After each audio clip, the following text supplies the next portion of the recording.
आप सभी को नमस्ते जी। स्वागत है मेरे इस चैनल के ऊपर। सुनते हैं एक और छोटी सी नई कहानी। एक ट्रेन के अंदर एक बुजुर्ग व्यक्ति यात्रा कर रहे थे। यात्रा करते हुए उस बुजुर्ग के साथ कई यात्री वहाँ पर उपस्थित थे। तो उनमें से 10-12 जो नौजवान थे वहाँ पर उस बुजुर्ग व्यक्ति के पास जाकर के बैठ जाते हैं और बैठ कर के सब वो प्लानिंग कर रहे होते हैं कि कुछ ऐसा मनोरंजन करें, हंसी मजाक करें जो सबको बड़ा यादगार रहे। तो इस प्रकार से वो सब बातचीत कर रहे थे। तो बातचीत करते करते कुछ दोस्तों ने ये प्लान किया कि ऐसा करते हैं कि ये इस ट्रेन के अंदर इस बोगी में ये जो चैन लगी हुई है, ये जो ब्रेक लगी हुई है, तो हम इसको खींचते हैं और खींचेंगे तो ट्रेन रुकेगी, तो सबको बड़ा मज़ा आएगा।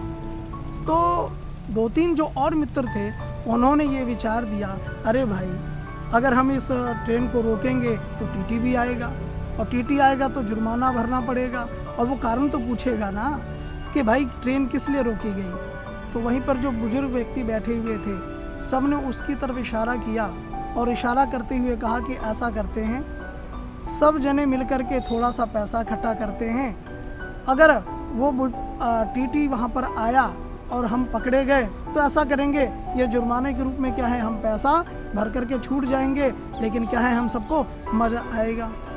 और दूसरी तरफ अगर हम इस पैसे को भी बचाना चाहते हैं तो दूसरा ये तरीका है जी, ये जो पास में बुजुर्ग व्यक्ति बैठे हैं हम इनका नाम ले करके कह देंगे कि इन्होंने क्या है ब्रेक लगाई है और यही व्यक्ति जिम्मेदार हैं, तो हम सबको मज़ा भी आएगा और पैसे भी बच जाएंगे। तो बूढ़ा व्यक्ति वो हाथ जोड़ करके खड़े होकर कहने लगा कि बेटा आखिर इस बुजुर्ग अवस्था में मेरे ऊपर क्यों इतना बड़ा सितम ढाना चाहते हो। अरे वो टीटी आएगा, हो सकता है मुझे थप्पड़ भी मारेगा, हो सकता है मुझे गालियाँ भी देगा, और अगर जुर्माना लगा दिया तो मेरे पास तो जुर्माने जितने भी पैसे नहीं हैं, तो भला मैं क्या करूँगा।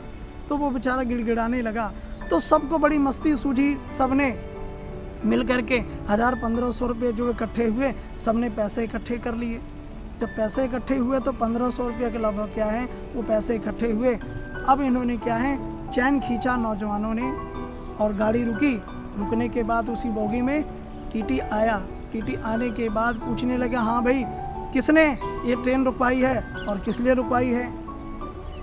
तो सब नौजवानों ने क्या है उस बुजुर्ग का नाम लेकर के कहा कि हाँ भाई इसने क्या है इस गाड़ी को रुकवाया है, ये ब्रेक लगाया है। जब उस बुजुर्ग व्यक्ति को पकड़ा टीटी ने तो बुजुर्ग व्यक्ति ने भी दिमाग लगाया और लगा करके कहा कि हाँ मैंने ही इस बोगी में उस ब्रेक को खींचा है, चैन को खींचा है, इस ट्रेन को रोका है। तो टीटी ने पूछा आखिर कारण क्या है।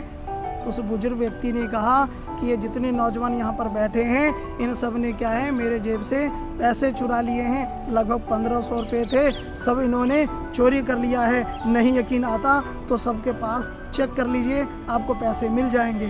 टीटी ने चेक किया तो लगभग वही 1500 जो इकट्ठे हुए थे वो मिल गए। तो बुजुर्ग ने कहा देखा ना, मैंने कहा था ना कि इन्होंने क्या है मेरे से वो पैसे छीन लिए थे, इसीलिए अपने बचाव में मैंने इस चैन को खींचा। तो नौजवान बड़े हक्के बक्के रह गए। टीटी ने पुलिस बुलाई और पुलिस क्या है उन सबको जब ले जाने लगी तो पीछे से उस बुजुर्ग व्यक्ति ने मूँछों के ऊपर ताव देते हुए कहा कि बेटा ऐसे ही नहीं मैंने अपने बालिए सफ़ेद किए हैं, इसमें क्या है अनुभव लगता है। जब वो जा रहे थे वो सब चले गए तो बुजुर्ग व्यक्ति ने अन्य जो व्यक्ति बैठे हुए वहाँ देख रहे थे सब ने एक ही बात कही कि वास्तव में जो हमारी बुद्धि है उसकी जो सही परख है वो मुसीबत में ही होती है। इसलिए प्यारे साथियों आप सबसे भी यही निवेदन है कि हम अपने बुद्धि का सही इस्तेमाल करें। और इस कहानी का एक नया सार ये भी निकलता है, नया 9 दिन पुराना 100 दिन। तो अपने बुजुर्गों की बुद्धि का इस्तेमाल भी करना सीखिए, उन बुजुर्गों के पास भी जा कर के बैठिए, बड़ा अनुभव मिलेगा हम सबको, आप सबको। इसलिए हम बुजुर्गों से बहुत कुछ सीख सकते हैं और सीखते रहे हैं और सीखने का प्रयास करें। इन्हीं इस छोटी कहानी के साथ इस विचार को यहीं विराम। मिलते हैं किसी अन्य कहानी के साथ। बहुत बहुत धन्यवाद।